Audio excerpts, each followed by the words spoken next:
Solution के पिछले part में हम लोग रॉल्स लॉ के बारे में जाने थे। रॉल्स लॉ का डेरिवेशन देखे थे और रॉल्स लॉ से जुड़ा हुआ जो सवाल पूछता है उस सवाल को पूछने का जो तरीका है वो दो तरह का, जैसा कि आपको बताया गया था कि मतलब रॉल्स लॉ लिक्विड फेज में मोल फ्रैक्शन को बताता है, और जब भी यदि आपको गैसियस फेज में या वेपर फेज में ज़रूरत है तो हम लोग डाल्टन्स लॉ की मदद लेते हैं। तो एक बार फिर से उस फार्मूला को देख लें। जो फार्मूला था इस तरह से, Raoult's law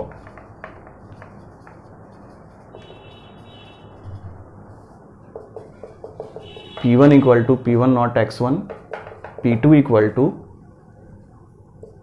P2 naught x2 और P टोटल के लिए P1 प्लस P2 या फिर हम लोग P1 naught x1 plus P2 naught x2।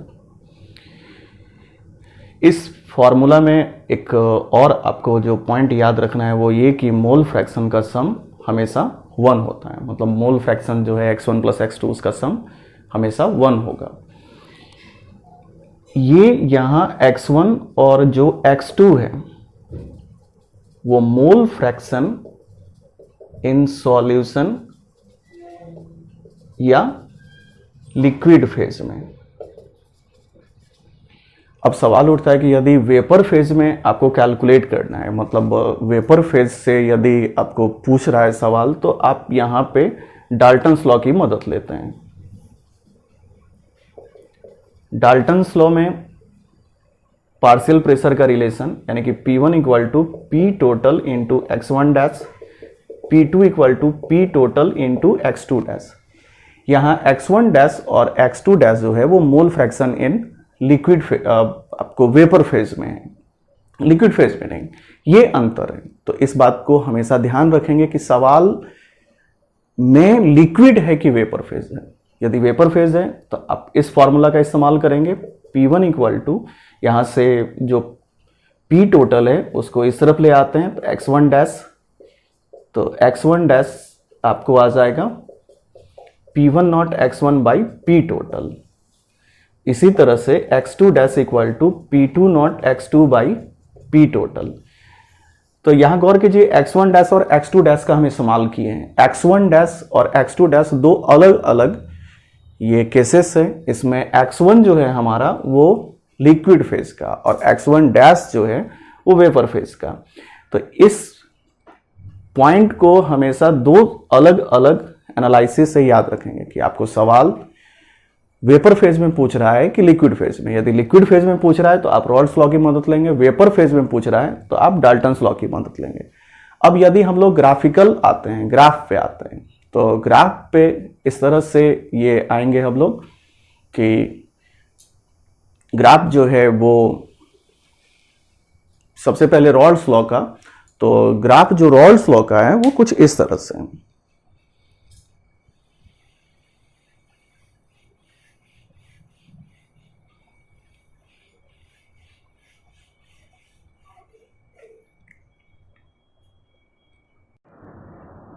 तो रॉल्स लॉ का जो ग्राफ है वो हम लोग देखेंगे। सबसे पहले जो फॉर्मूला है उसी से एनालाइज करेंगे। The graph of Rawls law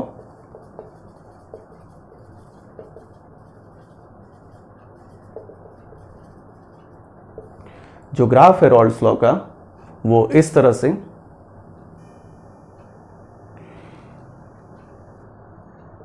P1 equal to P1 naught x1 होता है। तो यहाँ जो मोल फ्रैक्शन है वो मोल फ्रैक्शन हम लोग का जो रेंज है मोल फ्रैक्शन का वो 0 से 1 के बीच में। तो आप सिंपल सोचिए कि इसका जो रेंज है मोल फ्रैक्शन का वो मोल फ्रैक्शन आपको हमेशा 0 से 1 के बीच में होता है। तो ग्राफ बनाते समय हम लोग यही दो पॉइंट कंसीडर करेंगे, मतलब एक 0 पे कंसीडर करेंगे, दूसरा 1 पे। तो आप जब इसमें 0 रखिए तो 0 इंटू P1 नॉट 0 हो जाएगा, और जब 1 रखिए तो 1 इंटू P1 नॉट आपको P1 नॉट के बराबर होगा। तो इसका जब ग्राफ हम लोग बनाएंगे तो देखिए इस तरह से, ये इस तरफ हम लोग मोल फ्रैक्शन रख रहे हैं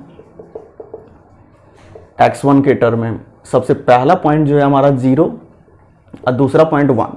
फिर से सुन लीजिए 0 और 1 ही क्यों रखे, वो इसीलिए क्योंकि जो मोल फ्रैक्शन का रेंज है वो 0 से 1 के बीच में, मतलब आपको 0 से 1 के बीच में ही ग्राफ बनाना है, उससे 1 से आगे बनेगा नहीं, क्योंकि मोल फ्रैक्शन का वैल्यू 1 से एक्सीड करता है नहीं।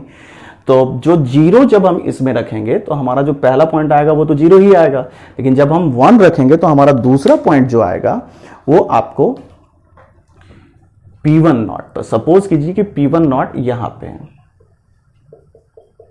और यहां पहला पॉइंट 0, तो इन दोनों लाइन को हम मिला दें तो ये ग्राफ इस तरह से बनेगा।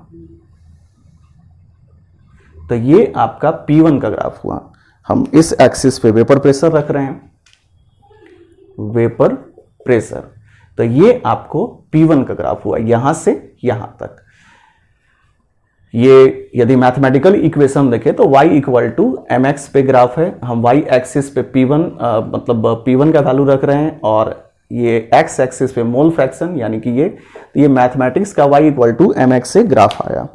अब हम लोग इसी तरह से P2 का यदि ग्राफ ड्रॉ करते हैं तो P2 इक्वल टू जो है वो P2 नॉट x2 होगा, और यहां पे x2 का भी रेंज 0 से 1 होगा, लेकिन x1 plus x2 equal to तो 1 होता है, मतलब आपको दोनों मोल फ्रैक्शन का सम 1 है।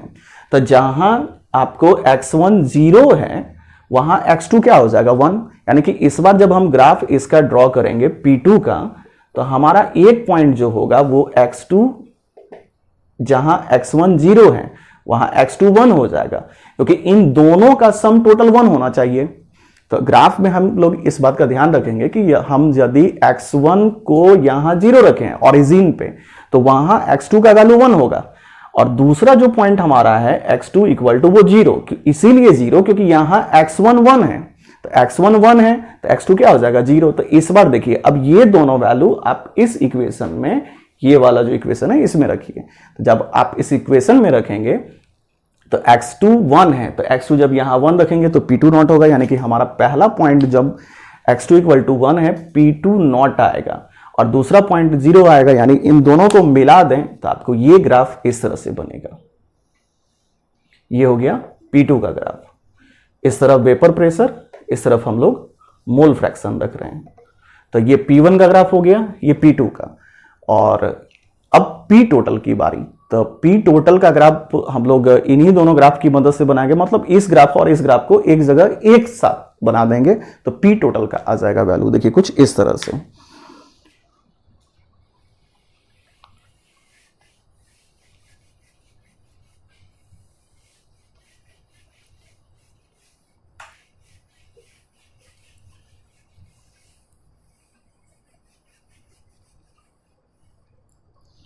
P टोटल जो होता है हम लोग का वो P1 प्लस P2 का सम होता है, यानी कि P1 naught x1 plus P2 naught x2।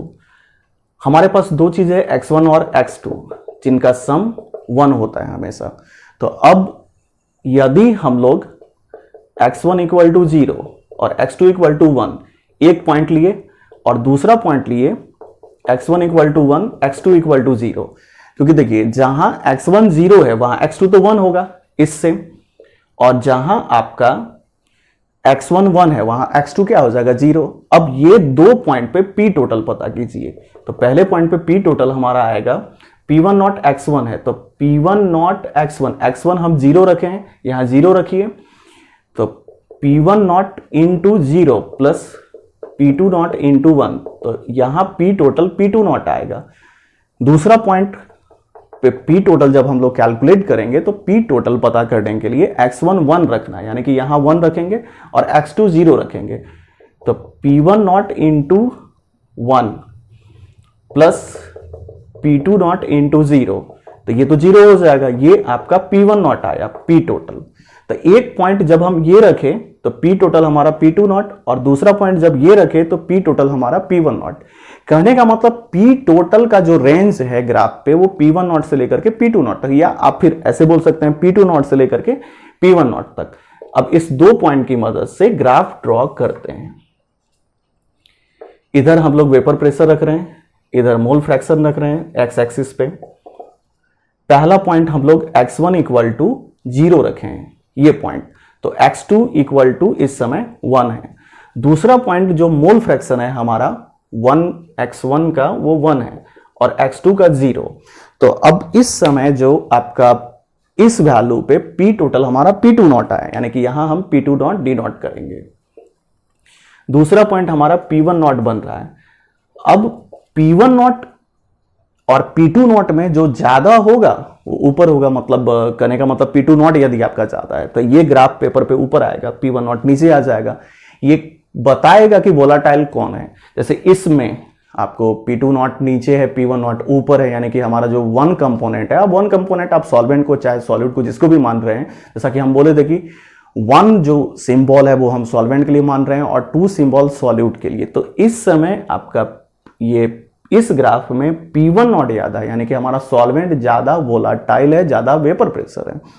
अब इस पे जब हम ग्राफ बनाते हैं तो कुछ इस तरह से आएगा। P2 नॉट से P1 नॉट तक जो है वो P टोटल, और जैसा कि इससे पहले दो ग्राफ में हम लोग देखे थे कि इसको यहां से यहां मिला दीजिए तो ये आपका P2 का ग्राफ, इसको यहां से यहां मिला दीजिए तो ये आपका P1 का ग्राफ। तो इस तरह से ये ग्राफ हुआ रॉल्स लॉ का। मतलब आपको जो P1 का ग्राफ है, P2 का ग्राफ है और P टोटल का ग्राफ है, वो तीन अलग अलग। ये P टोटल जिसका रेंज P2 नॉट से P1 नॉट है। यदि हम रेंज की बात करें तो इसमें P टोटल जो हमारा है वो आपको P1 नॉट से लेकर के ये P2 नॉट से लेकर के P1 नॉट तक P टोटल का जो वैल्यू का रेंज है। हम यदि P1 के बारे में बात करें तो P1 का रेंज 0 से लेकर के 1 आपको P1 नॉट तक, और P2 का रेंज जो है, मतलब P2 का जो वैल्यू का वेरिएशन है इस ग्राफ में, वो P2 नॉट से लेकर के आपको 0 तक, यहां 0 है। दूसरी बात, इस ग्राफ से एक बात और जो पता चला वो ये कि वन कंपोनेंट हमारा ज्यादा वोलाटाइल है टू कंपोनेंट के कंपेयर में। यदि सपोज कीजिए कि ये ऊपर रहता तो हम बोलते दूसरा कंपोनेंट, क्योंकि सिंबल 2 लिखे हैं यहां पे, तो दूसरा कंपोनेंट हमारा ज्यादा वोलाटाइल है पहले कंपोनेंट के कंपेयर में। ज्यादा वोलाटाइल तो ज्यादा वेपर प्रेशर। आपको याद होगा पिछले जो पार्ट था उसमें ये बात बताया गया था कि जो ज्यादा वोलाटाइल होता है उसका ज्यादा वेपर प्रेशर होता है। साथ में और भी हम लोग अलग अलग फैक्टर देखे थे जो इसका पिछला जो वीडियो था उसमें। अब जो है हम लोग आगे बढ़ते हैं। आगे हम लोग को जो इसमें टॉपिक जो है वो एनसीईआरटी सिलेबस के हिसाब से कंपेयर करना है हेनरी लॉ और रॉल्स लॉ में। दो अलग अलग केस है। हेनरी लॉ गैस और लिक्विड सॉल्यूशन के लिए दिया गया जिसमें सॉलिड गैस था, और रॉल्स लॉ जो है लिक्विड इन लिक्विड सॉल्यूशन के लिए दिया गया जिसमें दोनों कंपोनेंट लिक्विड है। और ये सवाल अलग है कि वोलाटाइल है कि नॉन वोलाटाइल है। वैसे नॉन वोलाटाइल का क्या प्रभाव पड़ता है सॉल्यूशन पे, वो हम लोग इसके जस्ट बाद वाले टॉपिक में डिस्कस करेंगे। पहले कंपेयर करते हैं हेनरी लॉ और रॉल्स लॉ के बीच में। तो हेनरी लॉ जो है ये आपको सीबीएसई एग्जाम में भी 2-3 बार पूछ चुका है, अलग अलग साल कंपेयर करने के लिए। 2 मार्क्स में, 2 मार्क्स के सवाल में, तो 2 मार्क्स के सवाल में अमूमन आपको 2 डिफरेंसेस लिखने रहते हैं। कंपेयर या कहिए चाहे डिफरेंसेस कहिए कि कंपेयर करना है चाहे डिफरेंस करना है, तो प्रायः 2 पॉइंट आपको 2 मार्क्स में पूछ रहा है तो 2 पॉइंट लिखने हैं। आगे जब हम लोग ये रॉल्स लॉ का कंपेयर कर रहे हैं हेनरी लॉ से,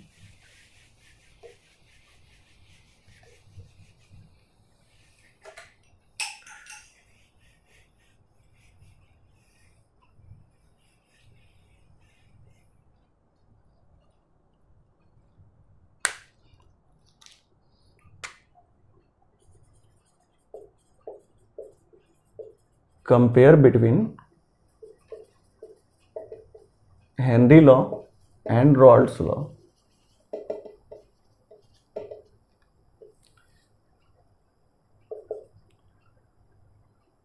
Henry law, Rolle's law, HL Henry law, RL Rawls law. Henry law जो सबसे पहली बात है वो दिया गया आपको गैस इन लिक्विड सॉल्यूशन के लिए, यानी कि पहला डिफरेंस हम लोग या कंपेयर में ये याद रखेंगे, given for gas in liquid solution. Rawls law वहीं पे जो है वो दिया गया लिक्विड इन लिक्विड सॉल्यूशन के लिए, मतलब सॉल्यूट भी लिक्विड हो, सॉल्वेंट भी लिक्विड हो। तो इसके बारे में कहेंगे given for liquid in liquid solution.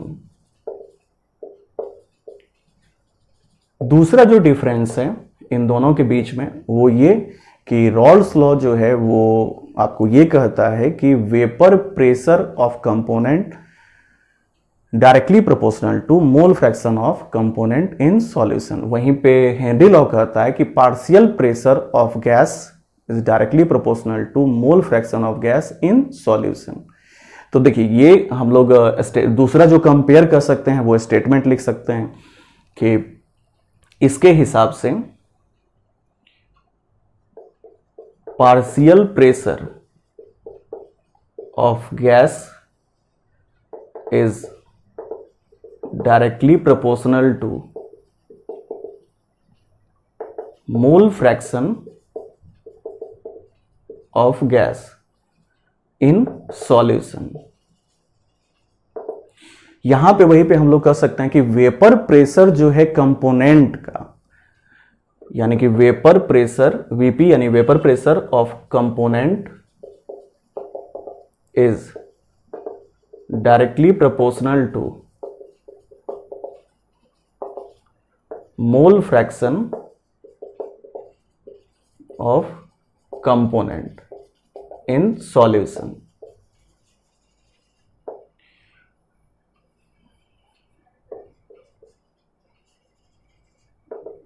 तीसरा जो कंपेयर में हम लोग पॉइंट याद रखेंगे कि इसमें प्रोपोर्शनलिटी कांस्टेंट जो आता है वो हम लोग का KH हेनरी लॉ कांस्टेंट, मतलब तीसरा पॉइंट इसमें कह सकते हैं कि प्रोपोर्शनलिटी कांस्टेंट हेनरी लॉ में KH आता है, जिसको हम लोग हेनरी लॉ कांस्टेंट बोलते हैं। याद होगा ये बताया गया था हेनरी लॉ कांस्टेंट का अलग अलग वेरिएशन। वहीं पे इसमें जो प्रोपोर्शनलिटी कांस्टेंट आता है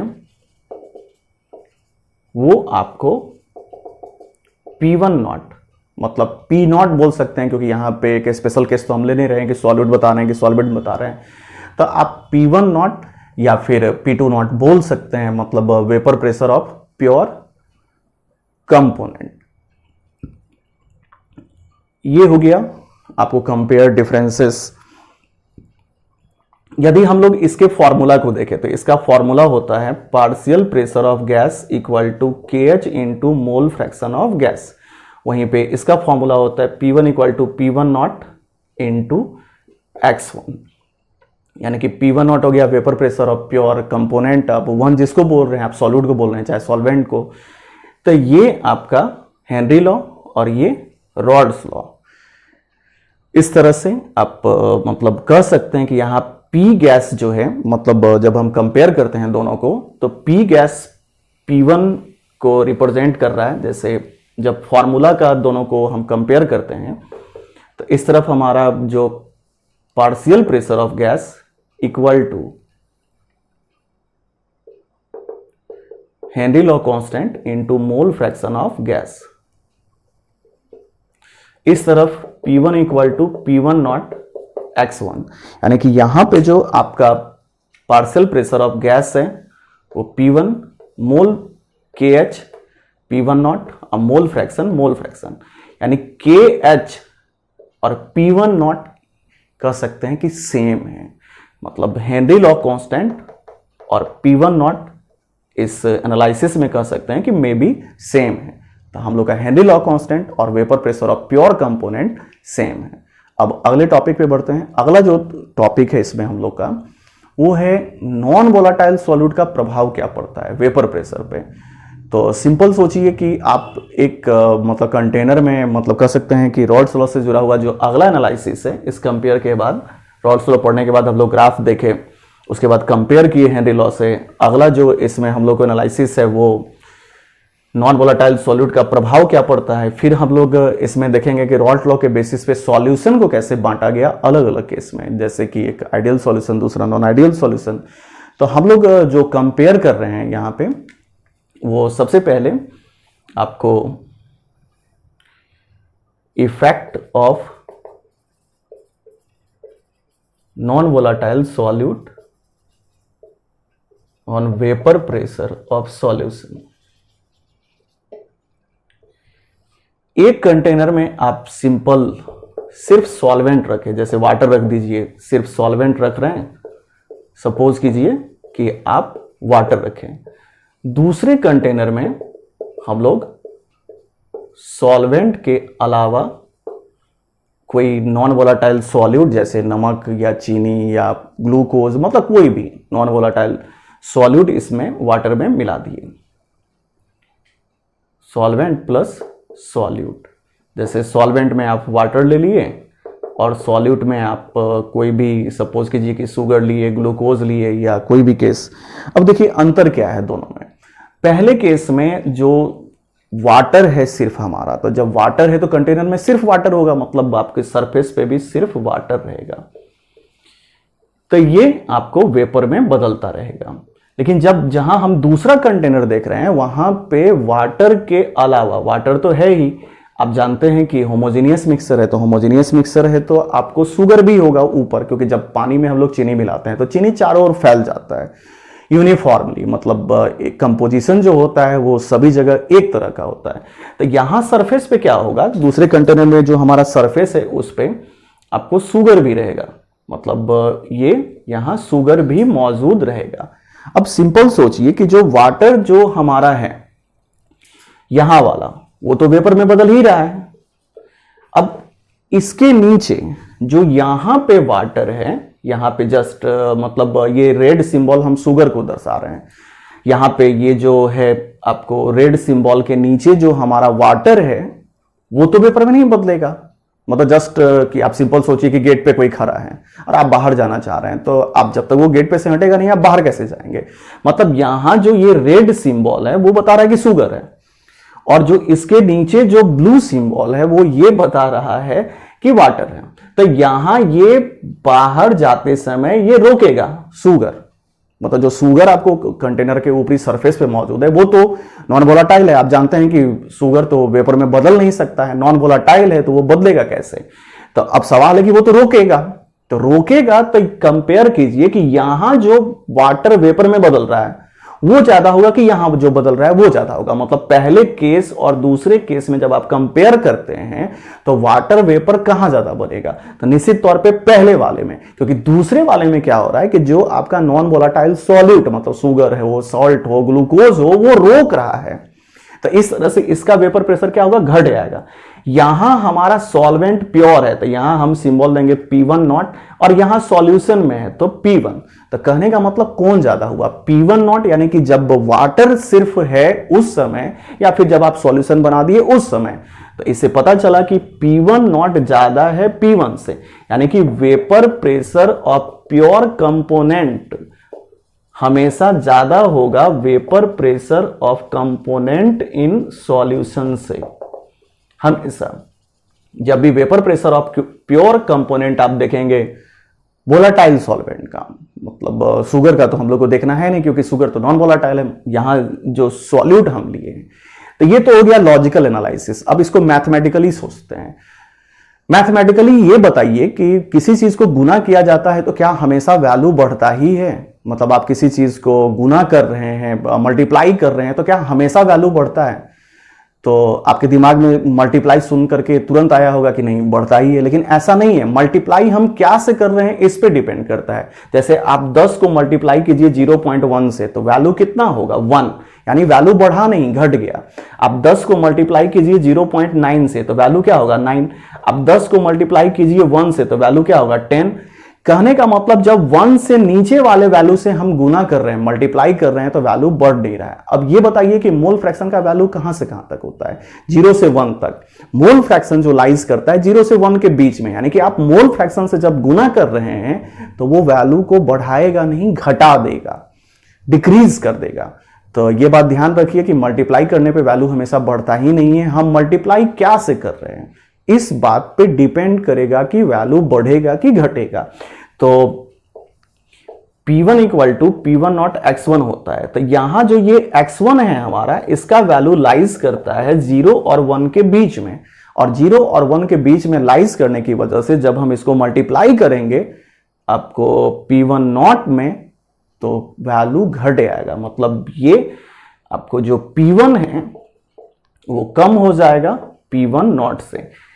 इस और इसके पीछे आप ये मैथमेटिकल जो हम अभी बता रहे थे उस बात को गौर कीजिए तो ये तुरंत आपको समझ में आ जाएगा। बहुत सिंपल सा फैक्ट है, आप मल्टीप्लाई क्या से कर रहे हैं। तो देखिए दोनों चीज हम लोग देखें, मैथमेटिकल भी देखें कि मैथमेटिकली मोल फ्रैक्शन का वैल्यू जो होता है वो जीरो, आप दोनों तरह से इसको एक्सप्लेन कर सकते हैं। जो ऊपर हम बताया वो लॉजिकल मेथड था और जो बाद में बताया वो मैथमेटिकल रीजन है। तो आप दोनों तरह से, आप जैसे इसको इस तरह से मतलब यदि एग्जाम में पूछता है तो एक्सप्लेन कर सकते हैं कि फर्स्ट मतलब एनालिसिस ये है कि सॉल्यूट तो हमारा नॉन वोलाटाइल है, विच present on the surface of solution and prevent other solvent molecule to change into vapor, due to which vapor pressure decreases in case of solution in compared to vapor pressure of pure solvent present in other container, yani which means vapor pressure of pure solvent is always higher than vapor pressure of solvent present in solution containing non volatile solute। एक ये मैं आपको explain करने का तरीका हुआ। दूसरा, आप इसका रीजन मैथमेटिकल लिख सकते हैं कि वेपर प्रेशर जो सॉल्वेंट का है, प्योर सॉल्वेंट का, always higher than vapour pressure of solvent in solution because value of mole fraction mathematically lies between 0 to 1, so value decreases. तो इस तरह से हम लोग ये दोनों तरीका याद रखेंगे। अब अगला जो रॉल्ट लॉ से जुड़ा हुआ टॉपिक हम लोग को समझना है, जानना है, वो है type of solution on the basis of Raoult's law. तो सॉल्यूशन को दो तरह से बांटा गया आपको, एक आइडियल सॉल्यूशन, दूसरा नॉन आइडियल सॉल्यूशन।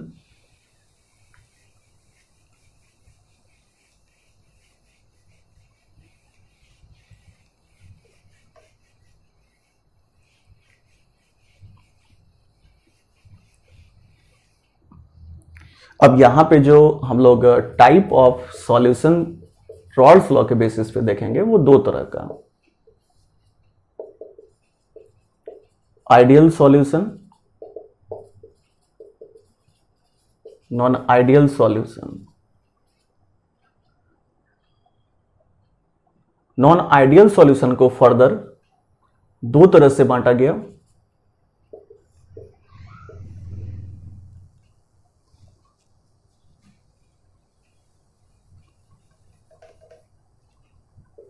एक positive deviation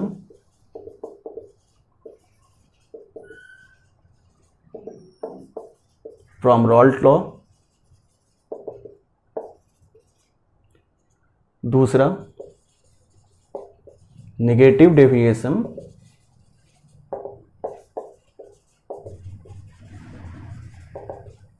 from Raoult's law. इसके अलावा जो आपको नॉन आइडियल सॉल्यूशन का एक क्लासिफिकेशन और है वो है एजियोट्रॉप, जो दो तरह का होता है, मिनिमम बॉइलिंग एजियोट्रॉप और मैक्सिमम बॉइलिंग एजियोट्रॉप। तो इस तरह से आपको यहाँ पे रॉल्ट्स लॉ के बेसिस पे जो हम लोग सॉल्यूशन को बांट रहे हैं वो आपको एक तो आइडियल सॉल्यूशन, दूसरा नॉन आइडियल सॉल्यूशन। इसके अलावा जो है बांटने का फिर फर्दर जो है नॉन आइडियल सॉल्यूशन को बांटा गया दो तरह से, एक positive deviation from Raoult's law और दूसरा negative deviation from Raoult's law. तो सबसे पहले हम लोग आइडियल और नॉन आइडियल को कंपेयर करते हैं। आइडियल सॉल्यूशन वैसा सॉल्यूशन होता है जो रॉल्ट्स लॉ को ओबे करे over entire range of concentration. तो फर्स्ट पॉइंट हम लोग आइडियल के बारे में इस तरह से याद रखेंगे, which obey Raoult's law over entire range of concentration. Non ideal क्या हुआ, तो वैसा सॉल्यूशन जो रॉल्ट्स लॉ को नहीं ओबे करे इंटायर रेंज ऑफ कंसंट्रेशन में, ओवरऑल जो कंसंट्रेशन का रेंज है उसमें नहीं ओबे करे, तो नॉन आइडियल हो गया। अब दूसरा पॉइंट जो हम लोग को यहाँ याद रखना है वो ये कि आइडियल सॉल्यूशन वैसा सॉल्यूशन होता है जिसमें आपको सॉल्यूट और सॉल्वेंट के वॉल्यूम का जो सम होगा वो वॉल्यूम ऑफ सॉल्यूशन के बराबर। अब सवाल उठता है कि ये ऐसा क्यों, कैसे होगा। और नॉन आइडियल में मतलब जो सॉल्यूशन का वॉल्यूम है वो सॉल्यूट और सॉल्वेंट के वॉल्यूम के सम के बराबर नहीं होता है, not equal to. But in case of ideal solution जो वॉल्यूम होता है सॉल्यूट और सॉल्वेंट का वो हमेशा इक्वल होता है। तो ये डिफरेंस के पीछे रीजन क्या है थोड़ा सा समझ लीजिए। आइडियल सॉल्यूशन में क्या होता है कि जब हम लोग सॉल्यूट और सॉल्वेंट को मिलाते हैं तो किसी भी तरह का उसमें जो बॉन्ड फॉर्मेशन है उसमें कोई बदलाव नहीं होता है, कोई चेंजिंग नहीं होता है। वही नॉन आइडियल सॉल्यूशन में आपको बदलाव और चेंजिंग होता है।